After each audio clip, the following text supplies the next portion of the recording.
everybody. I'm gonna go out and get the chicken eggs this morning. The girls did not do their chores last night. We have company right now. Oh, there's a chicken on that one. My best friend is visiting over from Texas with her kids and her husband. We've been having a really good time. Our kids are like siblings because they've known each other for quite a while now. I met her when Nathan was in the Army and we were stationed out at Schofield Barracks. And we just hit it off right away when we met. And I've been best friends since. There are too many chickens in here. I can't get the eggs. This is why we usually do this in the evening. A little update on the tomatoes. I have been spraying neem on them. In fact, they're due for another spray this evening probably. It's the 4th of July, by the way, so happy 4th of July, although y'all won't see this until a couple days later. We're gonna have a good night. I got so many big fireworks, and Nathan is doing the smoker right now. We've got some good spare ribs on there. And we're gonna have a good day. The tomatoes have been doing all right. I decided to not use the copper fungicide. I did a little research on that. It is organic to use. Organic gardeners do use it, but it can irritate your skin, your eyes. You need to make sure you wash the fruit off really well first. You don't want to really ingest the copper fungicide. You can get copper toxicity, but it's very rare. I decided to just not use it and just stick with the neem, even though copper is better as far as preventing blight and other funguses. But we're gonna do the neem. And they're doing all right. I mean, the leaves at the bottom are still getting a little sick, but the new growth at the top is looking great. I will go, see, this one's got some good growth here at the bottom. You see how I had to trim them so much? It just made me sick. But I'm not gonna trim them anymore. A little damage here. That's old damage. I have not been finding very many armyworms anymore. I've been staying on top of that. I have had a bit of an explosion of tomato hornworms. I found 2 more of these guys on here. This one's a bit bigger, you see?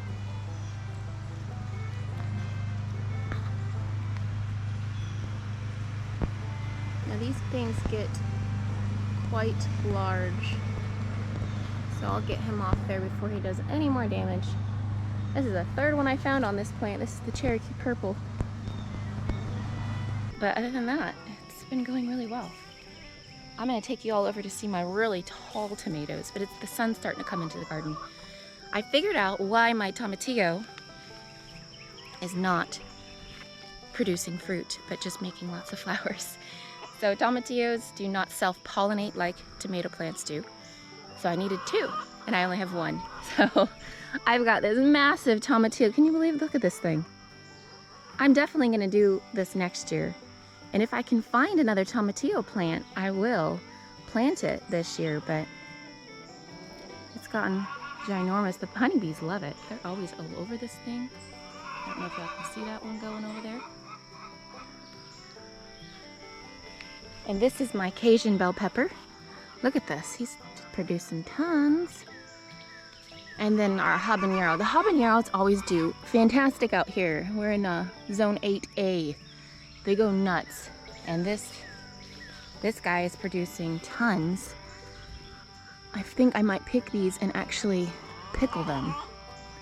I've got a couple pickle brines going right now. The peppers are doing pretty good. There's some that had struggled, that didn't do so well, and others that are doing great. And this is this beautiful flowering basil here. I love that. So I finally got to try the ground cherry, and I really liked it. My family didn't, but here's those little ground cherries here. I thought it had a great flavor. It's definitely different than a tomato. Oh, you know what? I brought my little measuring.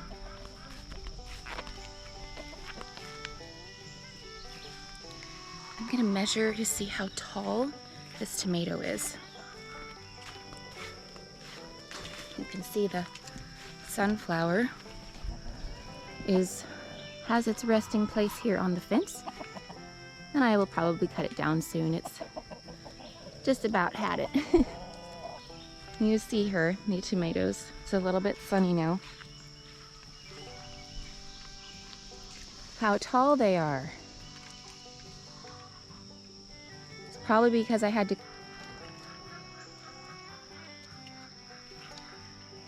They are 7.5 feet tall, y'all. I don't think my tomatoes got that tall last year.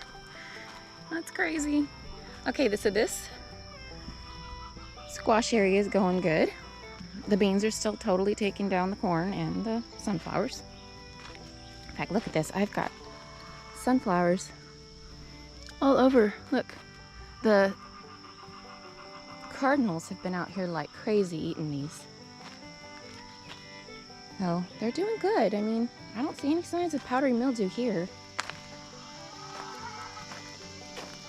I picked a spaghetti squash, but I realized I picked it way too early. So I'm going to be letting the other ones grow much more. Give them much more time. I'm so glad. These little eggplants, they're doing pretty good. So glad that we put this weed barrier down. Makes my life so much easier. Look at that cute little white pumpkin. I planted several different kinds of pumpkins. I really want to decorate the porch pretty this year. And those pretty pumpkins that are all different kinds of colors, and the white ones, they're usually a little bit more expensive. So I was like, I'm going to grow my own.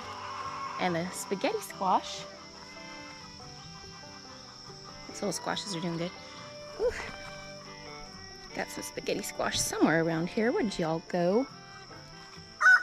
Oh, there's one. And I got a couple watermelons. Look at that. Now this almost, yeah, look at those. These look different. I wonder if this is the cantaloupe? Huh. Well, that definitely looks like a watermelon down there. I think the cantaloupe actually got mixed in here. Now these are supposed to get pretty large. The girls picked these out. The watermelons are starting to make watermelons.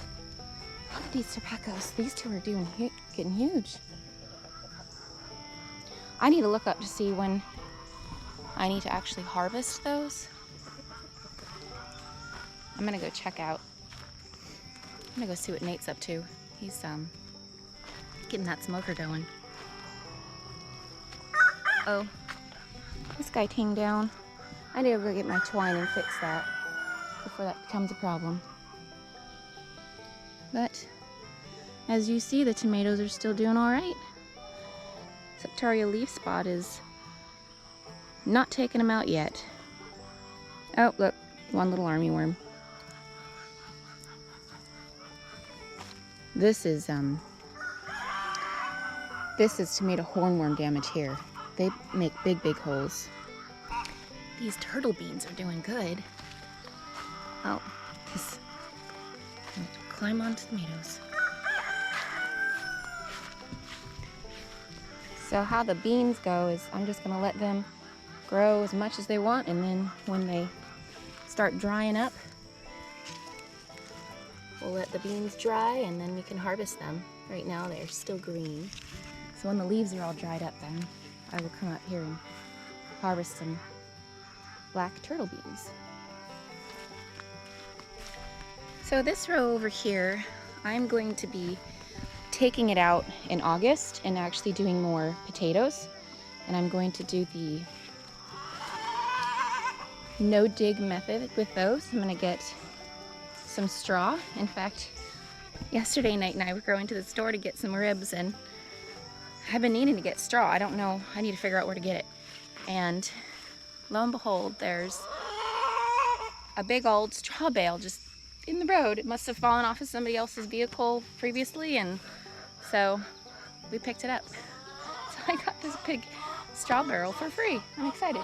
This over here, I decided I'm also gonna do potatoes. I put down tons of leaves. I'm gonna put down more grass clippings, a little bit of soil, and then we will do potatoes in here and put straw down on top. And I'm gonna do the same over here. And I decided I'm gonna do sweet potatoes I'm not sure if I'm gonna do them over here or if I'm gonna do them over here. But I definitely decided that I'm going to do the purple potatoes because I noticed that the Yukon Golds were more susceptible to pests and the purple ones were perfectly fine. So I'm just going to do all purple, and it's fun anyway because purple mashed potatoes and purple potato salad, it's just more fun. So these are still producing right now, but I am going to take them up in August because I want to do another set of potatoes. And out here in our zone, you can do that. You can do another set in August and get a harvest before it freezes. All right, I'm gonna go in and eat some breakfast with these eggs and have some pancakes, I think, too. So until next time, y'all, take care.